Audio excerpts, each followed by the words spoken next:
So today we are again at our push day. पिछले push day पे मैंने 3 हफ्तों के बाद एक्सरसाइज लगाई थी, इसीलिए अभी तक वो स्टिफनेस दूर नहीं हुई है। अभी भी मेरे कुछ मसल्स दर्द कर रहे हैं, पर इतने नहीं कि मैं वर्कआउट ना कर पाऊँ। ये दर्द ज़्यादा सिर्फ एक बार होता है, उसके बाद थोड़ा थोड़ा रहता है। इसके बाद मोस्टली रिकवरीज 1 या 2 दिन में हो जाया करेंगी, तब हम तीसरे डे अपना दिन रिपीट कर सकते हैं। तो आज अगेन अपने पुश डे पे मैंने शुरुआत करी स्ट्रेचिंग से। फिर उसके बाद थोड़ा नज़ारा देखने के बाद मेरे घर के सामने से बहुत सुंदर पहाड़ दिखते हैं। मैंने अपनी पहली एक्सरसाइज लगाई पुशअप्स। थोड़ी अच्छी डाइट लेने की वजह से मुझे अपने पुशअप्स में इम्प्रूवमेंट दिख रही है। मुझे उतना ज़ोर नहीं लग रहा इस बार जितना पहले लगा करता था।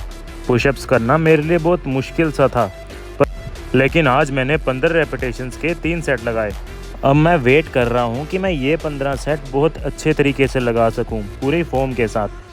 उसके बाद मैं ट्राई करूँगा कि मैं रेपिटेशंस बढ़ाऊँ, क्योंकि होम वर्कआउट के मामले में हमारा सिर्फ यही एक मेथड है जिससे हम पीआर अचीव कर सकते हैं।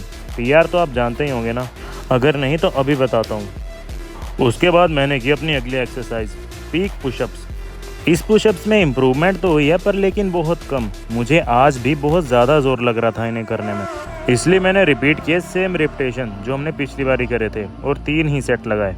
अब बात हो रही थी पीआर की। पीआर की फुल फॉर्म होती है पर्सनल रिकॉर्ड। इसका मतलब है कि कब आपका एक्सरसाइज करते करते ना हो जाती है, मतलब जितने सेट्स आप मैक्सिमम लगा सकते हैं उसी को आपका पीआर कहते हैं। जाहिर सी बात है, आपका फुल मसल पोटेंशियल उसमें यूज़ हो जाता है, इसीलिए आपका मसल पूरी तरीके से ब्रेक हो जाता है। इस तरीके की ट्रेनिंग को ट्रेनिंग टू फेलियर भी कह सकते हैं। मतलब तब तक लगाना जब तक आप फेल ना हो जाओ, मतलब आप गिर ना जाओ या ऐसी हालत हो जाए कि उसके बाद भाई और नहीं लगा सकता। अगली एक्सरसाइज मैंने करी इंक्लाइन पुशअप्स। ये आसान होते हैं, जैसे कि मैंने पिछली वीडियो में बताया था, इसीलिए मैंने इसके थोड़े रेपिटेशंस बढ़ा दिए इस बार। इसमें मैंने करे 20 रेपिटेशंस ऑफ 3 सेट्स। फिर उसके बाद पहुंच जाते हैं अपनी अगली एक्सरसाइज पे, जो कि है डायमंड पुशअप्स, जो कि मैंने शुरू करने से पहले थोड़े अपने मसल फ्लेक्स कर लिए। सही मानो तो डायमंड पुशअप से मुझे कोई इम्प्रूवमेंट दिख नहीं रही, या हुई भी है तो बहुत छोटे स्तर पे हुई है, क्योंकि इसमें मुझे फिर से उतना ही ज़ोर लगा। इनफैक्ट मैं करते करते आखिरी सेट पे गिर भी गया था। इसके मैंने लगाए 10 रेपिटेशंस ऑफ 3 सेट्स। पिछली बार की एक्सरसाइज से मेरे ट्राइसेप्स रिकवर नहीं हो पाए थे, शायद इसीलिए थोड़ा ज़्यादा ज़ोर लग रहा था आज। पर लेकिन अगली बार इतना ज़ोर नहीं लगेगा, क्योंकि अगली बार मेरे मसल्स फुली रिकवर हो चुके होंगे। अब देख सकते हैं कितना ज़ोर लग गया था और यहाँ मैं गिर चुका था। What am I even doing here, ये सोचने वाला पोज बना लिया था। नेक्स्ट बढ़ चले हम अपने वॉल पुशअप्स की तरफ। मैं सोच रहा हूँ कि इसको किसी और एक्सरसाइज की जगह रिप्लेस कर दूँ अगली बार।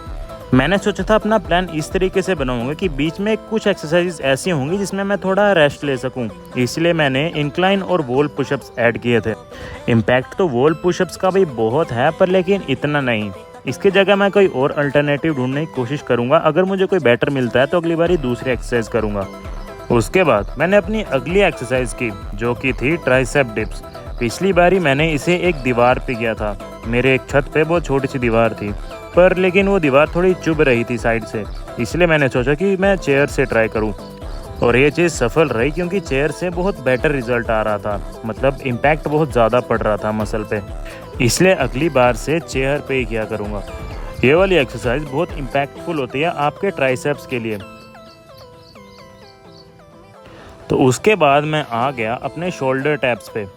पिछली बार इस एक्सरसाइज का मैं एक ही सेट लगा पाया था, पर लेकिन इस बार इस एक्सरसाइज के मैं 2 सेट लगा पाया सक्सेसफुली। तीसरा भी लगा सकता था, पर लेकिन पता नहीं क्यों मेरा लगाने का मन ही नहीं किया। एक्चुअली मेरे लेफ्ट आर्म बहुत कमज़ोर है, इसीलिए जब भी मैं वज़न उसके ऊपर डालता हूँ तो मेरा बैलेंस थोड़ा सा बिगड़ जाता है, इसलिए एक्सरसाइज करते टाइम मुझे थोड़ी दिक्कत होती है। तो जैसे मैंने ही ये एक्सरसाइज ख़त्म करी तो मेरे दिमाग में आया कि क्यों ना सपाटे लगा लिए जाएं। तो पहले मैंने 2 सपाटे लगाए, उसके बाद मैंने मछली सपाटे लगाए, मतलब जैसे आगे जा रहे वैसे ही वापस आओ। ये वाली एक्सरसाइज मुझे बहुत मस्त लगती है, पर अभी तक ये नहीं क्लियर हुआ कि ये होती किसके लिए है। मुझे लगता है कि इसमें बहुत सारे मसल ग्रुप एक साथ ट्रेन हो जाते हैं। अगर तुम्हें पता है तो कमेंट में बता सकते हो। फिर मैं आ गया अपने रूम के अंदर थोड़ी अच्छी लाइटिंग में, जो कि खिड़की से आ रही थी सूर्य भगवान की तरफ से, जिसमें मैंने चेक किया अपनी बॉडी की आज की कंडीशनिंग। आज की एक्सरसाइज बहुत ही ज़्यादा बढ़िया हुई है, बिना किसी फेलियर के। बस थोड़ा सा डायमंड पुशअप्स में दिक्कत हो रही, पर लेकिन धीरे धीरे हम उस पर भी इम्प्रूवमेंट कर लेंगे। डायमंड पुशअप्स करते टाइम मेरा बहुत ज़्यादा जोर बाजुओं के ऊपर आ जाता है, इसीलिए वो ठीक से परफॉर्म नहीं हो पाती। पर लेकिन विद टाइम धीरे धीरे हमारी बाजुएं भी स्ट्रॉन्ग हो जाएंगी और वो वाली एक्सरसाइज भी हम आगे जाके अच्छे से कर पाएंगे। अभी मैं धीरे धीरे ट्राई करूँगा कि अपने रूटीन में थोड़ी रनिंग भी ऐड कर लूँ। फ़िलहाल मुझे थोड़ा टाइम नहीं मिलता। टाइम तो एक बहाना है, मैं कोई बहुत बड़ा बिजनेसमैन नहीं हूँ, मेरा मन नहीं करता रनिंग करने का। पर लेकिन इस कमज़ोरी पे भी काबू कर लेंगे धीरे धीरे, क्योंकि मैंने इस साल की शुरुआत से ये गोल रखे थे कि अपने सिक्स पैक को विजिबल करूँगा।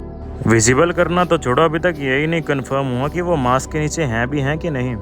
नहीं है तो कोई बात नहीं, थोड़े टाइम तक आ जाएंगे, क्योंकि हम उन पे भी काम कर रहे हैं। क्योंकि कल हमने लेग के साथ कोर ट्रेन करी थी, कृपा रही तो बहुत जल्द वो विजिबल हो जाएंगे। तब तक के लिए मेहनत जारी है।